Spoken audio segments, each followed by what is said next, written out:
Look, it really is a great pleasure to be here, and I'm really proud of a budget that I think speaks volumes about the values of a modern Labor government. And modern Labor government that doesn't recognise the role of business, the contribution that it makes to our economy, is a government that's living in denial. And you can perhaps be fortuitous from time to time, but it's fool's gold. It doesn't last long.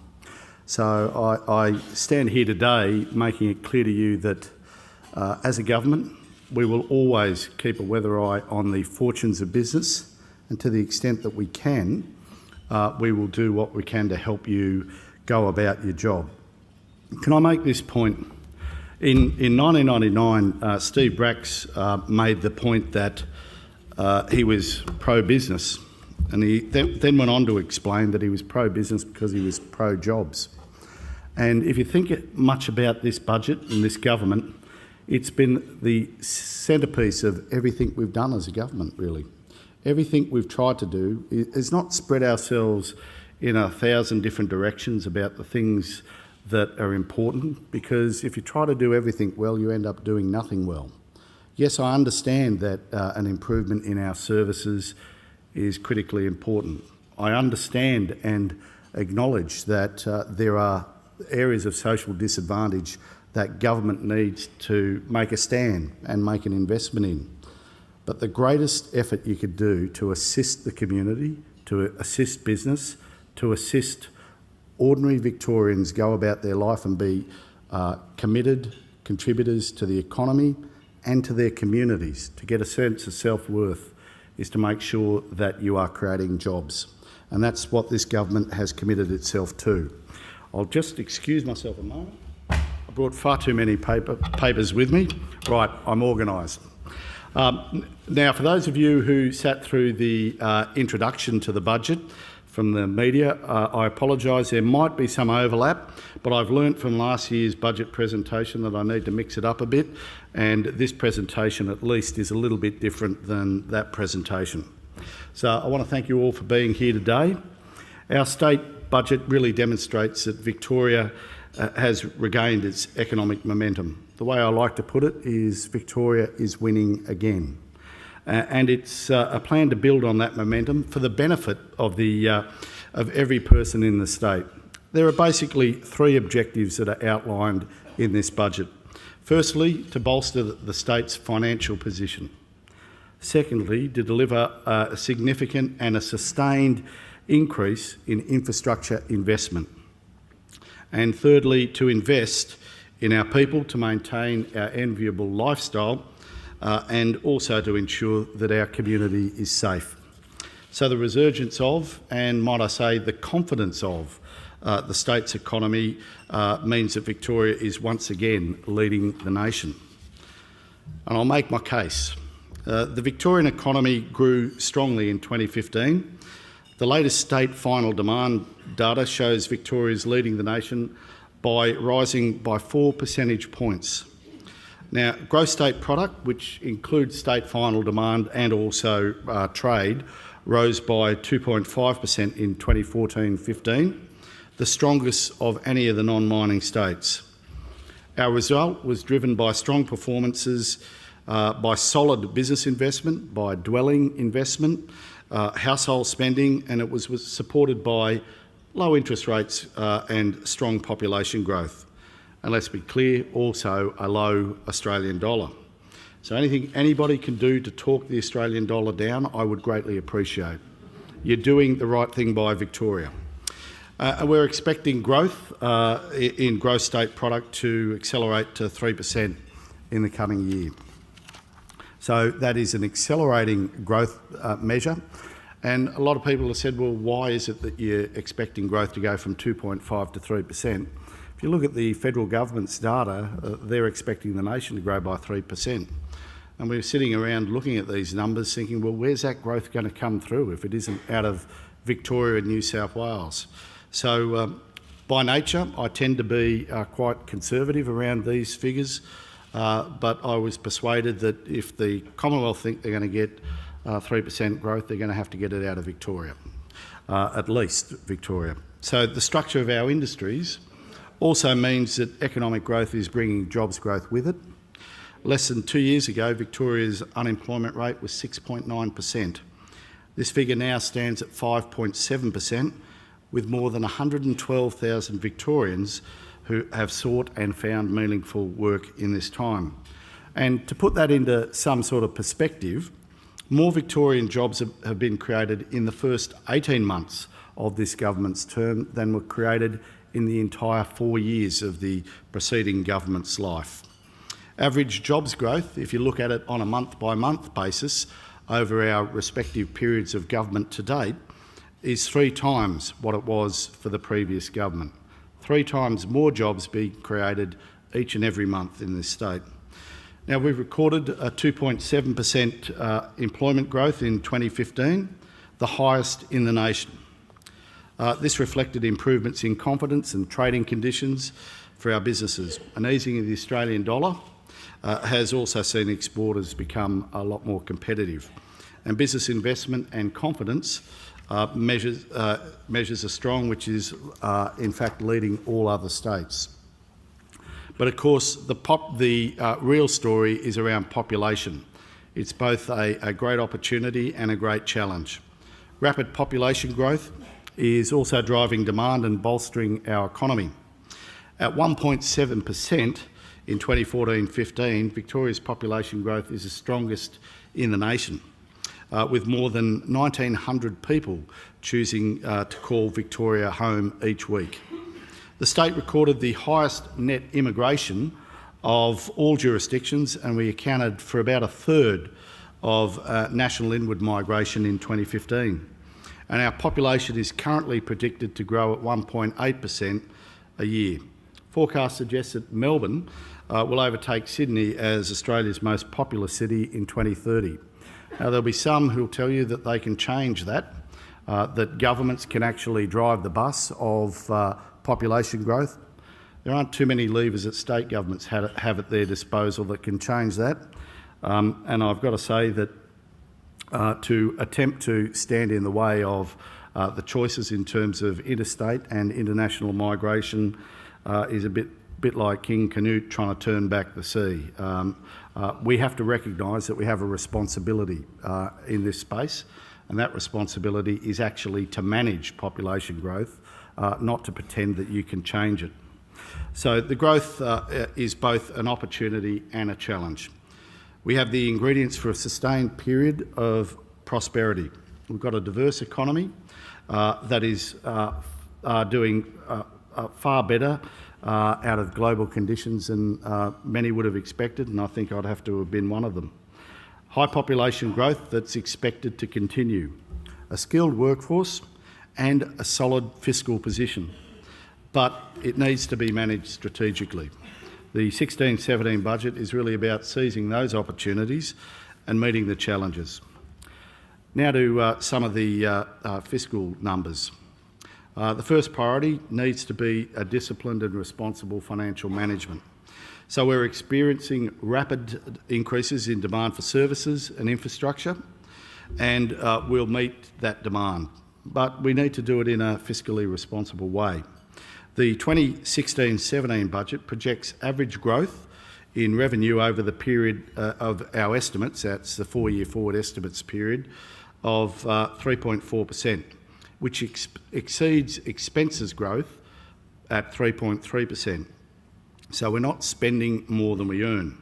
This is below average revenue growth of 5.9%. So I've heard talk of rivers of gold. Nothing could be more nonsensical. The revenue growth of the state of Victoria is appreciably less than the revenue growth of the Commonwealth of Australia at the moment, and appreciably below the revenue growth that we've had, say, over the last 10 years. But we are managing that opportunity of revenue growth in a sustainable and a managed way. So the global economy remains in a period of considerable uncertainty. We need to recognise that, we need to plan for it, and we can't just assume that Victoria's position will be insulated from it. And it's critical that we have the flexibility to respond to the unexpected. This budget further strengthens our fiscal position, and it ensures that we're equipped to meet our economic challenges. Operating surpluses have been increased to $2.9 billion in the 2016-17 budget year, and over $9.3 billion cumulatively across the budget and forward estimates. Net debt as a proportion of the economy has been maintained well below the levels inherited from the previous government, and it's projected to fall below 5% over the forward estimates period.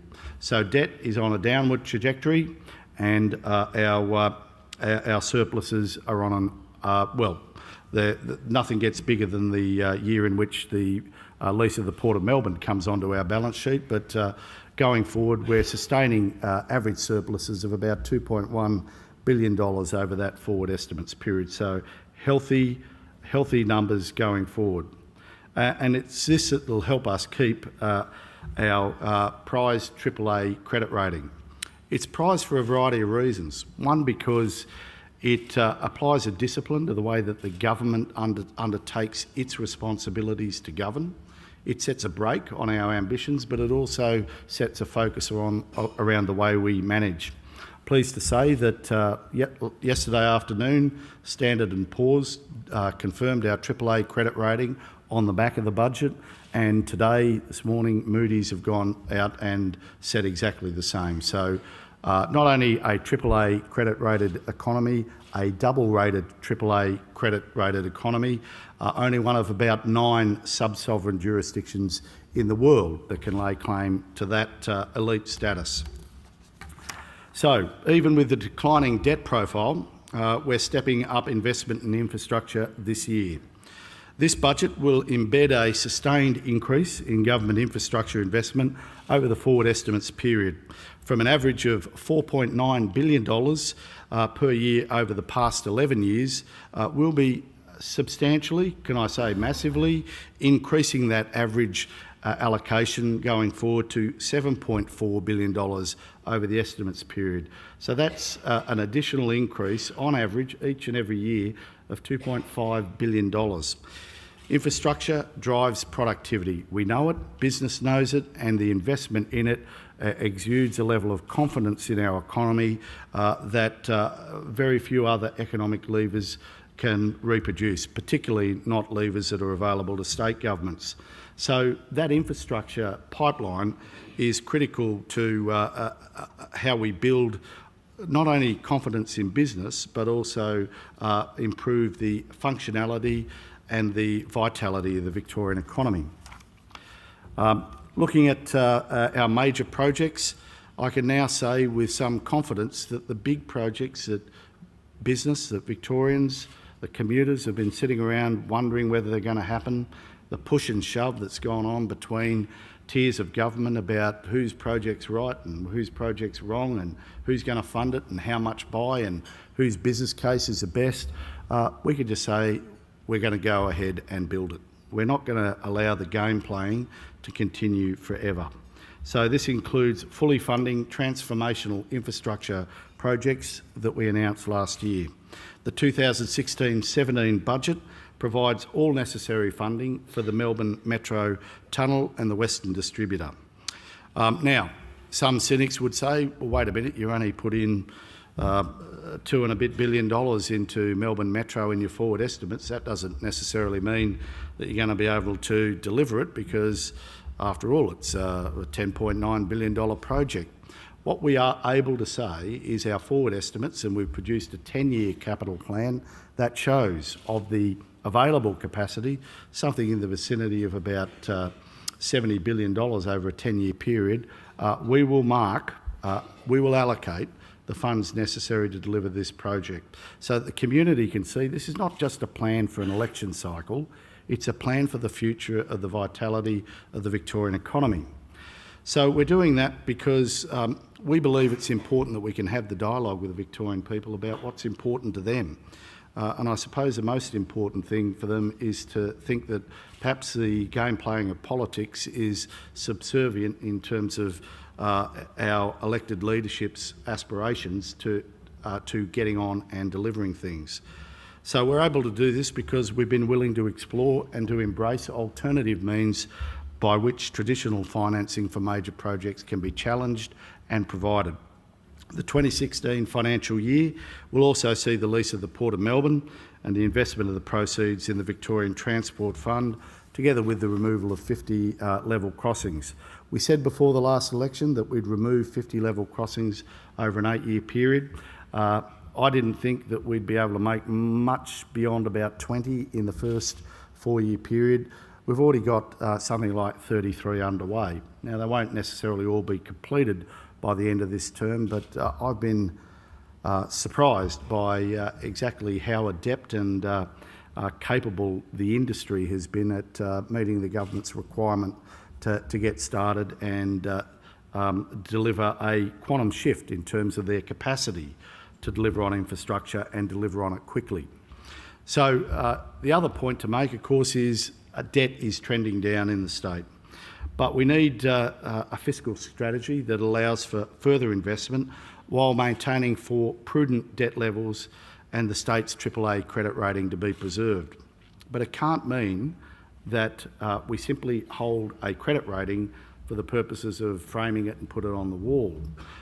What's the purpose of having a credit rating if you don't effectively use your credit rights that it brings with it? So the debate that I've been calling for within the community, one that I've got to say is somewhat heroic for Labor treasurers, is to say we need to have a grown-up and a responsible debate about what the efficient use of our balance sheet looks like and what an appropriate use of debt looks like on our balance sheet. So historically, what we've been lacking for quite some time has been an identification in this state of what a long-term plan with regard to debt looks like. Budgeting for infrastructure investment has coincided with 4-year budget cycles, and might I say 4-year electoral cycles. It's not long enough really for us to fully consider the impact of transformative investments further into the future. It's led to decisions that have been made ad hoc, and might I say with a very focused weather eye on the electoral cycle. Can I say I also have a weather eye on the electoral cycle, but I think you can do it in a much more efficient way, because I genuinely believe that you get credit for getting on and doing the job, as this budget is titled, Getting It Done. And I think at the end of the day, if you wait until the last minute and then pretend that you're something you're not, people will see through it.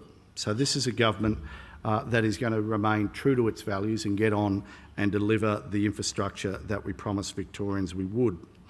In this budget, we're extending the capital planning horizon to 10 years. A 10-year planning horizon will allow the government to properly balance the need for ongoing renewal and incremental expansion, and it'll mean the need for major investment.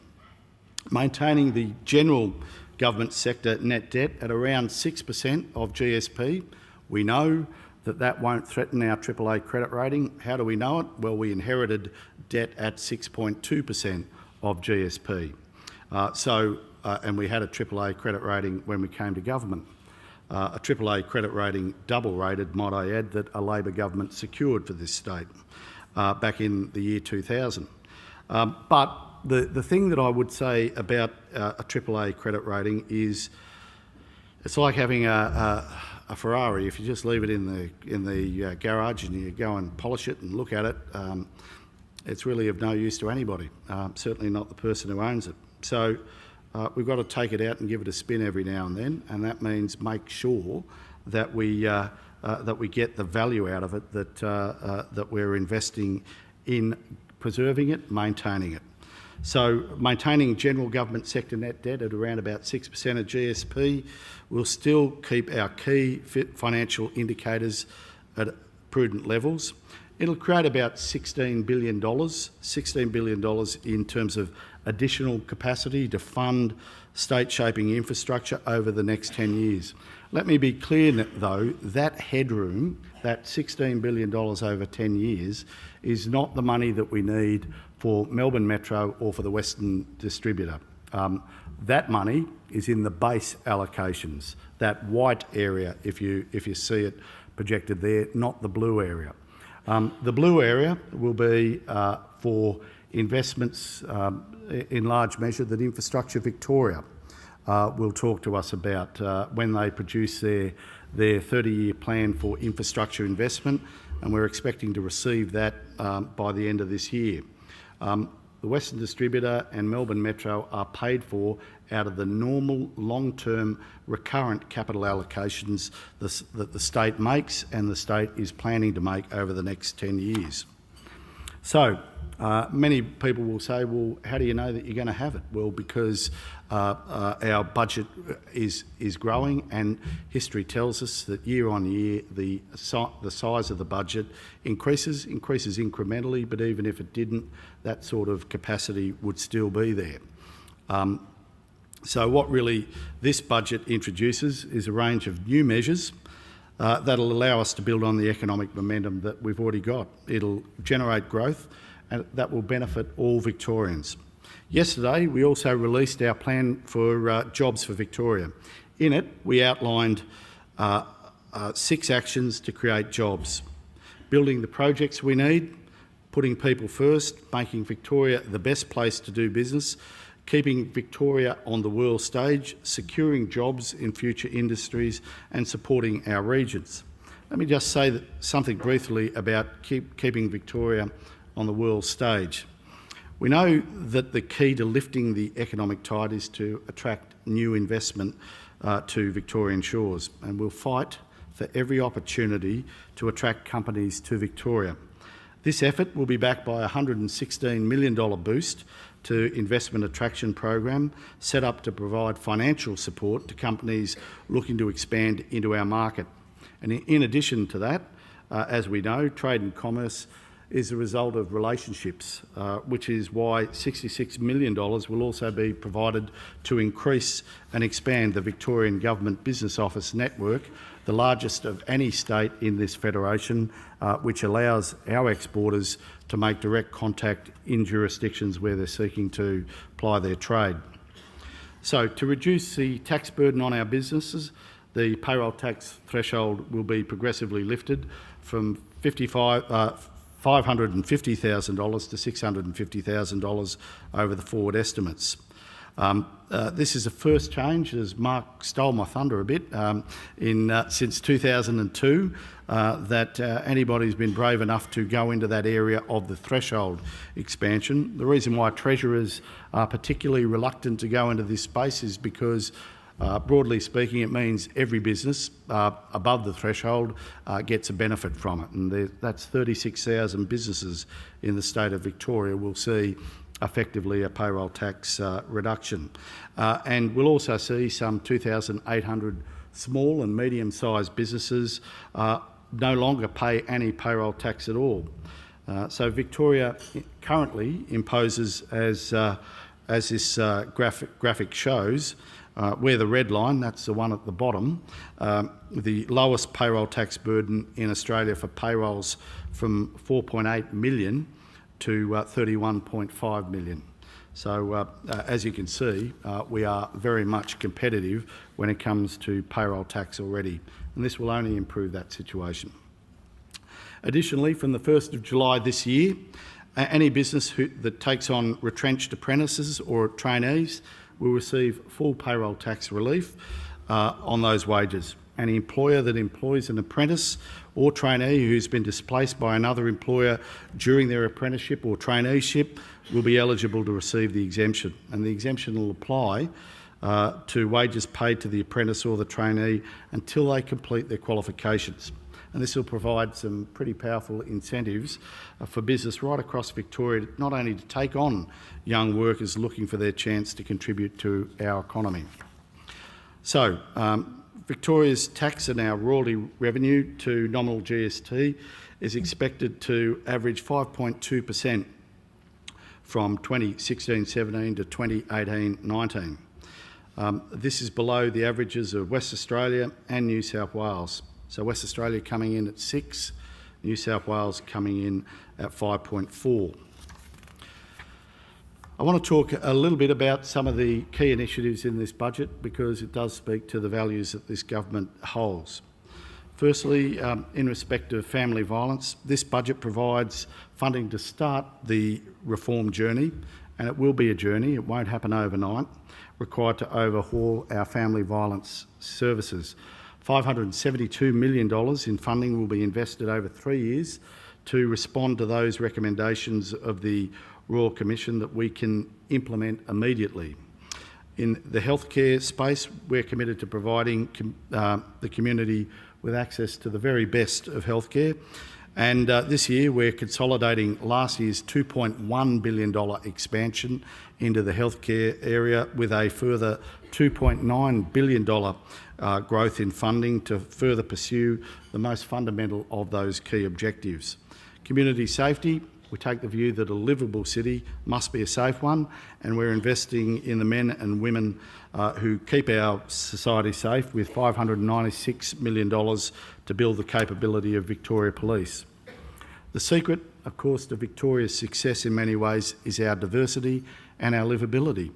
So we're continuing to invest in our state to attract the best and the brightest here, including $46.4 million to community sports and events to maintain our status as the sporting capital of the world, $50 million into our cultural icons, including the Arts Centre, the Melbourne Recital Centre and the State Library, and support to protect and maintain our natural environment, including $48 million to build a new penguin parade at Phillip Island, as well as regional tourism infrastructure fund, funding to preserve wildlife that is endangered, and also funding to remove noxious weeds and pests.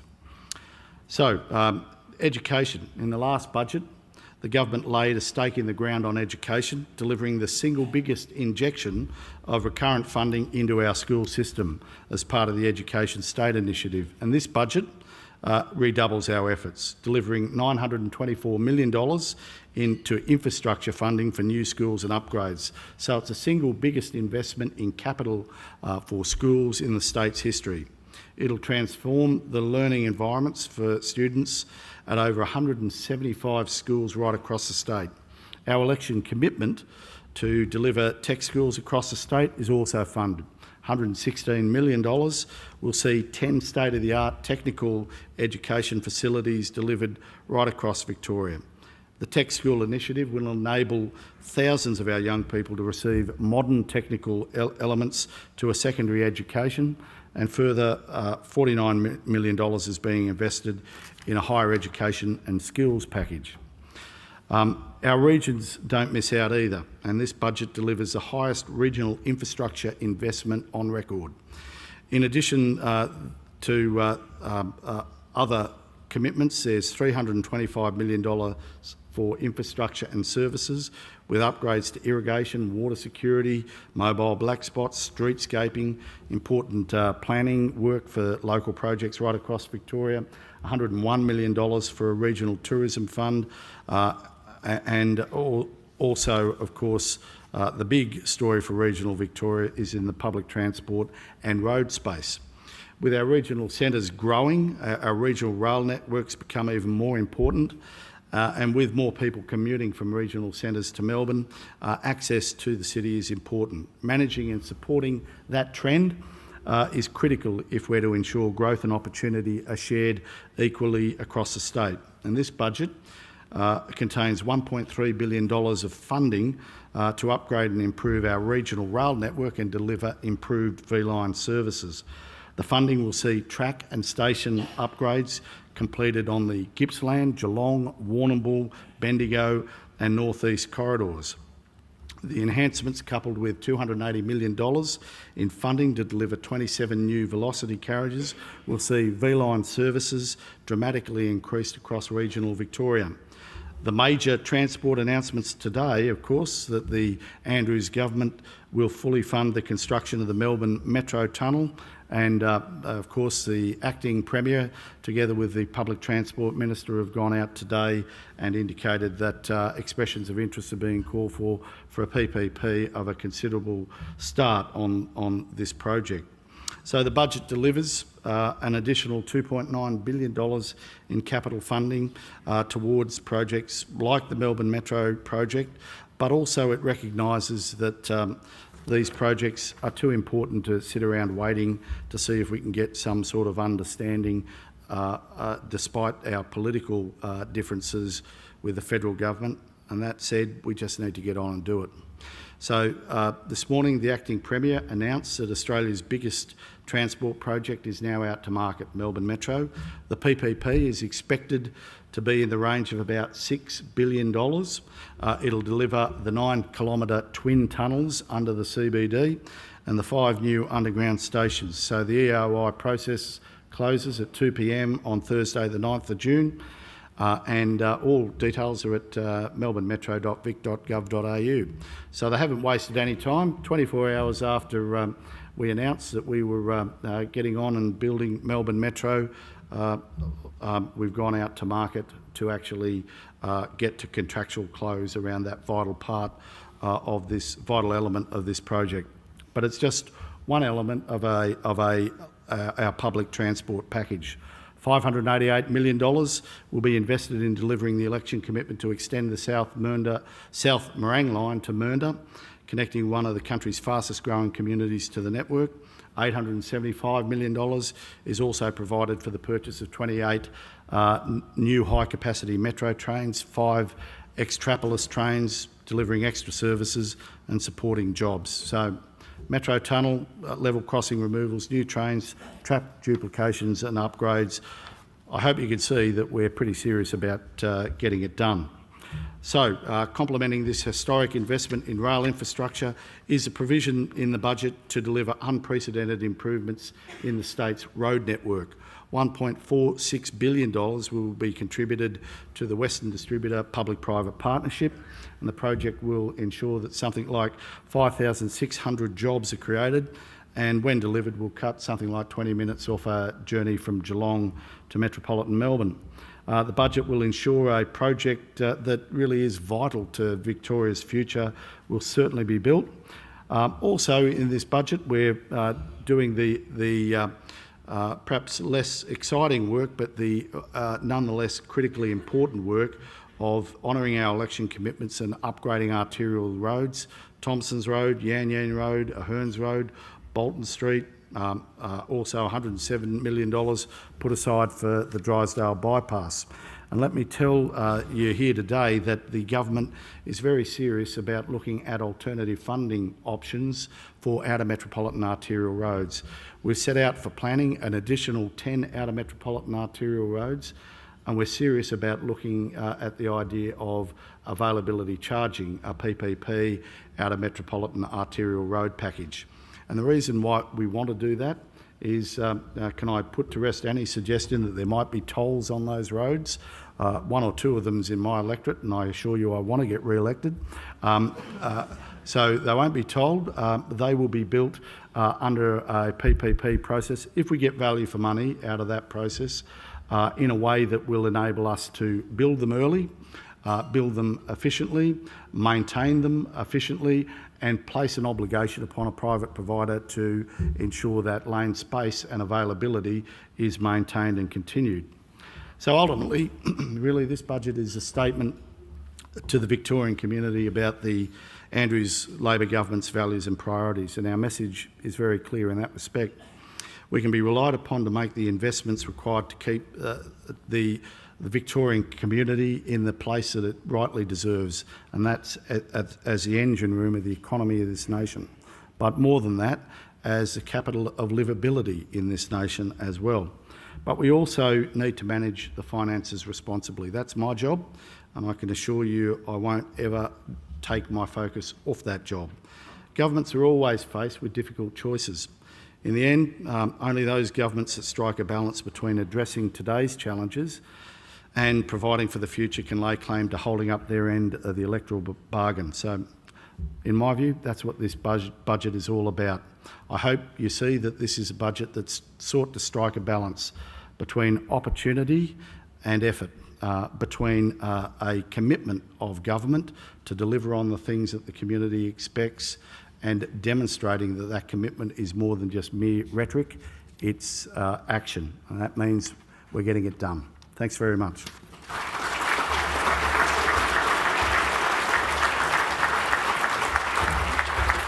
Thank you very much, Treasurer, and congratulations on your second budget. Now, the Treasurer has generously agreed to stick around for a little while to take some questions from the floor, and to facilitate that, I'd like to welcome Mr Brendan Donohue, who is, of course, Channel 7 State Political Reporter. Please make Brendan welcome. Can't hear me? Hi, how are you? How are you going? G'day, Tim. How are you? It's great to be in the room with the people who run the economy.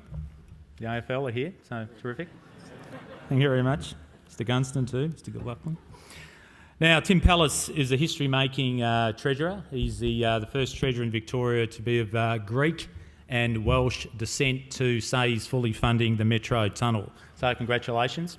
The opposition calls him the Augustus Gloop of Spring Street, gorging himself on taxes and speaking with all the sincerity of Johnny Depp in a court video. However, he calls himself rock hard and granite-like when it comes to his political fortitude, even though occasionally it turns to granita. But I call him Treasurer Tim. He's not a bad bloke, he's got a wicked sense of humour, and I think he means well. I want to start with a soft question first. Tim, is it true that yesterday you were drinking alcohol just before you went and delivered the budget in Parliament? How did you get such an insight into it? Yes. There is a tradition in the Westminster Parliament that the Chancellor of the Exchequer, which is the equivalent of the Treasurer, downs a wee dram of whiskey before they deliver the budget. Maybe it's to calm the nerves, maybe, I don't know, it says a lot about the debt to GDP ratio that the United Kingdom has to deal with. So I replicated that. I sought the approval of the Speaker. In fact, I downed the dram in front of a camera for the purposes of just documenting the historical moment that a new tradition has started. We had John Brumby, of course, who used to wear different coloured ties when he'd front the media. I only wear the one colour, red, because that's a team I play for. But my tradition is basically, yeah, okay, I did. Okay, thanks, Tim. Okay, now to a slightly harder question. The Western Distributor, it's worth $5 billion. The taxpayer's putting in 1.46. Transurban, the rest, they'll get the tolls. But motorists all throughout the whole entire length of CityLink will have to pay tolls for another 10 years. How can that be fair? And isn't it a case of fair suck of the sauce bottle from Transurban? Well, look, I think the key to this is to make sure that our freeway network works effectively. If you don't fix up the bottlenecks in the freeway network, it affects the entire network. So anybody who thinks that if you're wandering in on the Tullamarine Freeway or if you're coming in on the Western Ring Road, that you can travel glibly without any impact upon your journey. If the M1 is congested, you're deluding yourself. We all know one part of the network is affected, then it affects everybody. So simply making this investment will improve everybody's journey. And the basic proposition here is, yes, one section of the community will pay for a toll on a new piece of road space. We will extend the concession around about 10 years, but we'll also look to make sure that every part of Melbourne gets its fair share. So, of course, $400 million on the Monash is a key part of this project, which will directly affect the South Thanks East. a lot, Tim. That'll cost me $1,500 a year times 10 years. Thank you very much for that. And we're very pleased to receive that. Thank you. Also, now we'll go to a serious topic. You've funded family violence measures, $572 million over the next 2 years. It was a little bit from last year. But then there's nothing in the budget beyond that. How serious are you about looking at a dedicated tax surcharge or levy to fund ongoing measures in that area? Well, we're serious. It was one of the recommendations of the Royal Commission that we should look at it. Look, we can sit around and say that we've got the capacity to implement all 227 on the existing resource base of the state. I think in terms of the recurrent exposure, that would be farcical. I think we do need to look seriously at all our options. We haven't settled in and we don't have a final position on it, but I think it's fair to say to Victorians, look, yes, we are looking at this as an option. And how do you think you'll do it? How would you apply it? Well, we're getting a little bit ahead of ourselves at the moment, Brendan. All I can say at the moment is we've been asked by the Royal Commission in the context of the recommendations that they made that we should look at it. people should be on notice. We are looking at it. Putting aside the fact that you promised you wouldn't increase borrowings the last election campaign, where do you think you might spend some of the $16 billion more you're now talking about borrowing over the next decade if you're re-elected in the next two elections? Well, as I say, that extra headroom is quite interesting. If you look at the numbers over the 10 years, so it's, let's call it something like $7 billion a year over the next 10 years, which is the base capacity, which doesn't impact upon our debt profile. So that's $70 million over 10. You've got the 16 in addition to it, in effect. So you're talking $84 billion rather, of capacity going forward. So I think, in fairness, that blue area, that additional capacity, has to be around economy growing and jobs creating infrastructure. That creates more headroom in the base capital spend for the social infrastructure, schools and hospitals. Okay, I'll translate that, roads and rail. Thank you. Okay, water as well. And water. We might take a few questions from the floor. I've been asked by Mark Baker to take working journalists as preferred, first up, and also can you please identify yourself to the person with the roaming mics. Who's got a question? There's one over here. Tim Pallas from The Age, I think. Oh. Tim Pallas, who was with The Age for 43 years but is now with Inside Story. You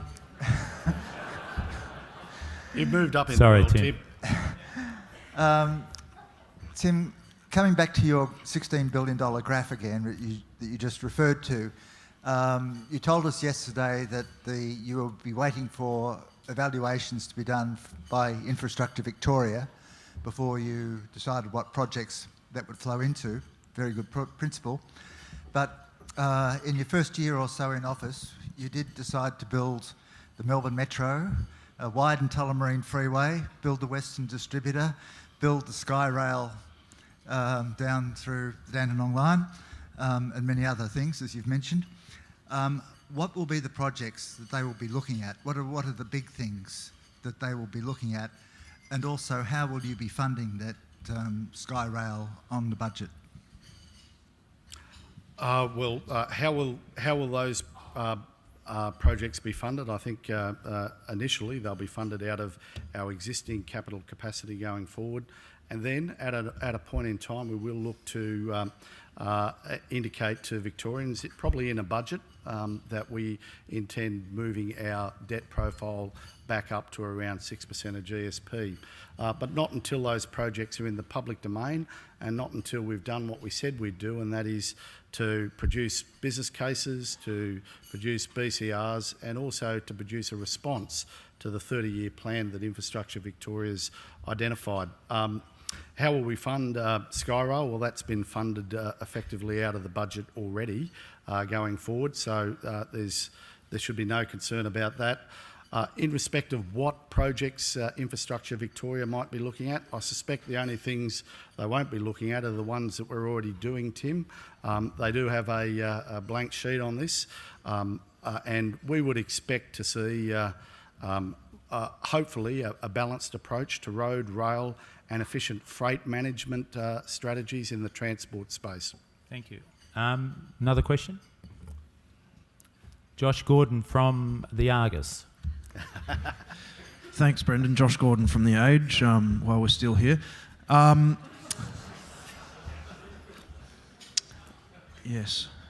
Tim, you'd be well aware that stamp duties are derided by treasuries around the nation as some of the most inefficient taxes that you can levy. Treasuries tend to hate taxes on transactions.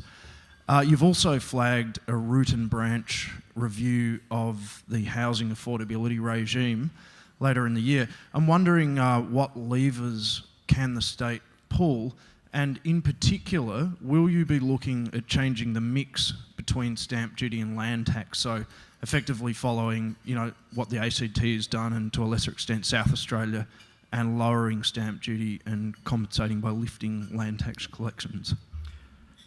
Thanks, Josh, and long may you stick around.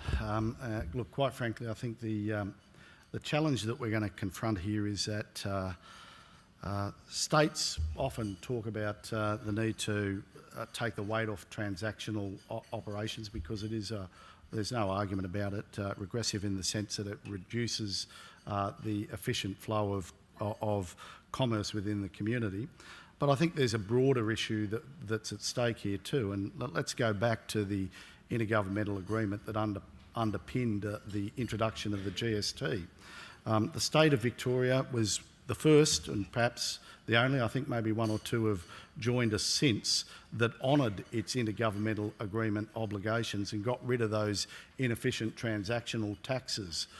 Having got rid of them, we didn't see many other states step into line and honour their obligations.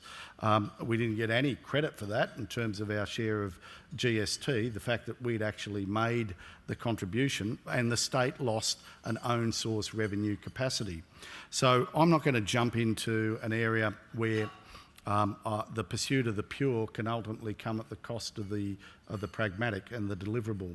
So my first and foremost obligation will be to protect the revenue base of the state, because yes, I've built up some substantial surpluses.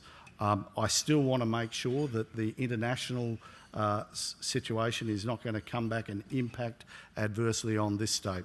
On the second part of your question, well, what would I look at? The idea of a stamp duty, land tax flip? No, not in a wholesale sense. I think if we were to do it right across the board, the dramatic impact that would have on our balance sheet would be quite profound. And you look at what's going on in the ACT, they're doing it over a 20-year period. I think we need to understand that a stamp duty land tax flip is a state government saying to the Victorian community, we want to tax your family home. I want to get re-elected. Thank you. Another one? Farah Thomason, Sunday Age. Hi, Treasurer. The budget points to the fact that the state will need new infrastructure and new strategies to fund infrastructure investment over the next 10 years. One of the things that it points to is that the government explore new opportunities for asset recycling. Obviously, we've seen the argy-bargy over the Port of Melbourne sale. That has finally gone through, but I'm interested to hear what other opportunities you see in terms of asset recycling. Secondly, separate to that, you mentioned Infrastructure Victoria and its 30-year strategy. What will happen if infrastructure comes back to you and says, as part of our 30-year strategy, Mr Treasurer, we think you should build the East-West Link? Well, it'll be a bad day in government for me. Look, Farah, I think the basic proposition here is we are committed to further asset recycling. I've said it repeatedly. I said it before the last election, as a matter of fact, and I identified at that time a number of assets that I thought would probably be prime candidates. We intend, over the course of this year and next year, proving up the viability of certain assets. There are some that are on our horizon that we're looking at. I don't want to put that into the public domain at the moment. The reason being, well, there are people who work there whose livelihoods are affected, and I think I at least owe them the courtesy of speaking to them directly before I start telling the world at large that their particular undertakings are to be affected, but there will be more. Let me be very clear about that, and this government is committed to asset recycling as a principle. The second part of your question, Infrastructure Victoria.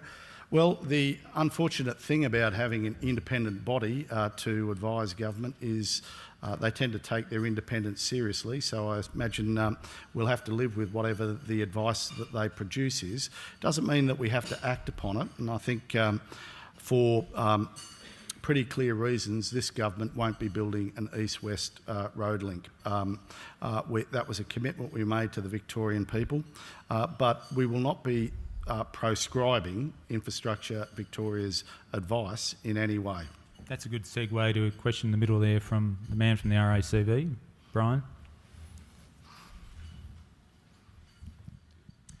Thanks, Brendan. Tim, congratulations on a stunning budget from the transport perspective. The $7.4 billion per year for the 4 years, and the forward estimates is great news for infrastructure, both road and rail. And it's ticked pretty much every box that RACV had, certainly for road and rail projects, except for one. The Metropolitan Ring Road from Greensborough to Ringwood. So we talked about that headroom this morning. We've got the ideal project for the headroom. A project, and if you're looking for support, apart from the RACV, the Victorian Chamber, and also the Victorian Transport Association are strong supporters of the Metro Ring Road. So we can assure you of support, and we'll certainly work with Infrastructure Victoria to make sure it's high on the list. How do you see the project, Tim? Well, look, if you look at the way that most modern cities operate, this idea of a outer suburban high-capacity freeway network, I think, has a lot of merit to it. That's why we've been putting our investment into the M80 to complete the job. You recall the previous government took about $1 billion out of that project and redirected to inner city freeway movements rather than circular movements. So we'll wait to see what Infrastructure Victoria has to say about this project. It'll be probably by the end of the year. I know it's one that they're looking at. And innately, I think there's some sense in it. Thanks, Treasurer. We're running behind time. I'll just hand back to mine host, and thank you very much. Cheers. Thank you.